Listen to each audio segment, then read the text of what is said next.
ओम नमो भगवते वासुदेवाय।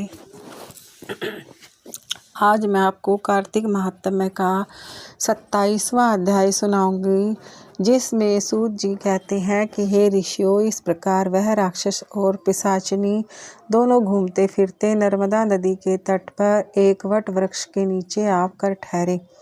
उस वट वृक्ष पर गुरु निंदक एक ब्रह्म राक्षस रहता था। उन दोनों को देखकर वह राक्षस कहने लगा, अरे तुम कौन हो और किस पाप के कारण इस दशा को प्राप्त हुए हो। तब राक्षस रूपधारी राजा ने अपना तथा पिशाचिनी का संपूर्ण वृत्तांत सुनाकर कहा कि अब आप भी अपना वृत्तांत सुनाइए, क्योंकि आज से हम आपस में मित्र हो गए हैं, अतएव मित्र से कुछ नहीं छिपाना चाहिए। तब ब्रह्म राक्षस कहने लगा, हे मित्र, मगध देश में बहुत समय पहले मैं प्रवीण सोमदत्त नाम वाला ब्राह्मण था। मैंने अपने को बड़ा भारी विद्वान मानकर अभिमानवश गुरु का अपमान किया।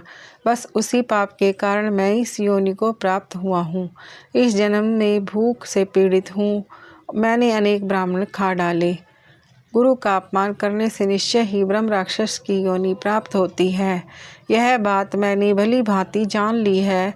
तब कलमाशपाद ने पूछा कि हे मित्र, गुरु की कोटि में कौन कौन आते हैं, अर्थात गुरु संज्ञा किन किन को दी जाती है। तब ब्रह्म राक्षस ने कहा, वेदों को पढ़ाने तथा सुनाने वाला, वेदों तथा नीति शास्त्र की व्याख्या करने वाला, वेदों के संदेह को दूर करने वाला, भय निवारण करता, अन्नदाता, शिक्षक, बुरे कार्यों से रोकने वाला, पिता, श्वशुर, मामा, बड़ा भाई, गर्भ से मरण पर्यंत संस्कार कराने वाला तथा राजा, इनकी गुरु संज्ञा है। अतएव इन सब की वंदना करनी चाहिए। यह सुनकर पुनः कलमाशपाद ने पूछा, हे भाई, तुमने अनेक गुरु कहे हैं, इनमें से कोई बड़ा भी है या सभी बराबर हैं। सोमदत्त कहने लगा कि हे मित्र, यद्यपि हम राक्षस हैं, साथ ही भूख प्यास से दुखित भी हैं, तथापि गुरु महिमा का वर्णन करने से कल्याण होता है, इसलिए मैं इसका वर्णन करता हूँ। सब गुरु बराबर हैं, फिर भी इस संबंध में शास्त्रों का कथन सुनो। वेद तथा मंत्रों का उपदेश करने वाला, धर्मशास्त्र तथा पुराणों के व्याख्याता व उपदेशकर्ता, ये विशेष गुरु माने गए हैं। इनमें से प्रमुख गुरु वह है जो देव पूजन करावे, देव पूजा का फल बतलावे तथा गुप्त मंत्र का उपदेश दे। हमने धर्म, अर्थ, काम और मोक्ष के देने वाले सभी पुराण गौतम ऋषि से सुने हैं।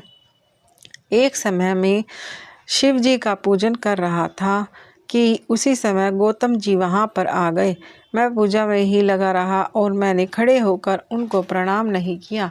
तब शिव जी ने गुरु का अपमान करने के कारण मुझे ब्रह्म राक्षस बना दिया। सूत जी कहते हैं, हे ऋषियों, इस प्रकार गुरु महिमा का वर्णन करने तथा सुनने से उनके पाप नष्ट हो गए। ठीक उसी समय उन्होंने कुछ दूर पर गर्ग मुनि को आते हुए देखा तो पिशाचिनी तथा दोनों राक्षस उन्हें अपना भोजन जान दोनों हाथ उठाकर उनकी ओर भागे, परंतु गर्ग मुनि के कहे हुए वचनों को याद करके उनके समीप न जाकर पिशाचिनी दूर से ही कहने लगी, हे महात्मन, आपको नमस्कार है। हमने कितने ही ब्राह्मण खा डाले हैं, परंतु महादेव जी का नाम स्मरण करने के कारण आप सुरक्षित हैं। तब गर्ग मुनि ने तुलसी युक्त जल से उनका अभिषेक किया। उस जल का स्पर्श होते ही वे राक्षस योनि से मुक्त होकर देव रूप हो गए। पुत्र युक्त ब्राह्मणी और सोमदत्त विष्णु रूप अर्थात शंख चक्र गदा पद्मधारी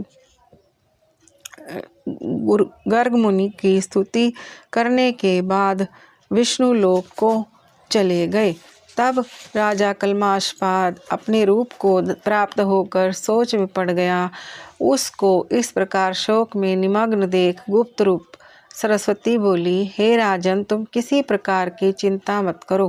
राज्य सुख भोगने के बाद अंत में तुम्हें भी विष्णु लोक की प्राप्ति होगी।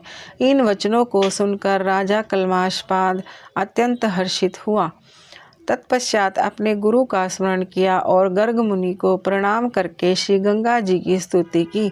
फिर विष्णु का स्मरण करता हुआ काशी को चला गया। वहाँ 6 मास तक काशी जी, गंगा और विश्वनाथ महादेव के दर्शन करने आनंद को प्राप्त हुआ। इसके बाद प्रसन्नता पूर्वक वह अपने राज्य में आया। तब गुरुजी ने उसका अभिषेक तिलक किया। इसके पश्चात अनेक भोगों को भोग कर अंतकाल में मोक्ष को प्राप्त हुआ।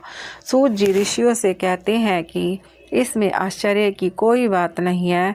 भगवान का गुणगान करने तथा काशी का सेवन करने से मनुष्य को निश्चय ही मोक्ष की प्राप्ति हो जाती है। गंगा के स्नान मात्र से करोड़ों जन्म के पाप दूर हो जाते हैं। यह था 27वें अध्याय का महात्म्य कार्तिक मास के। ओम नमो भगवते वासुदेवाय।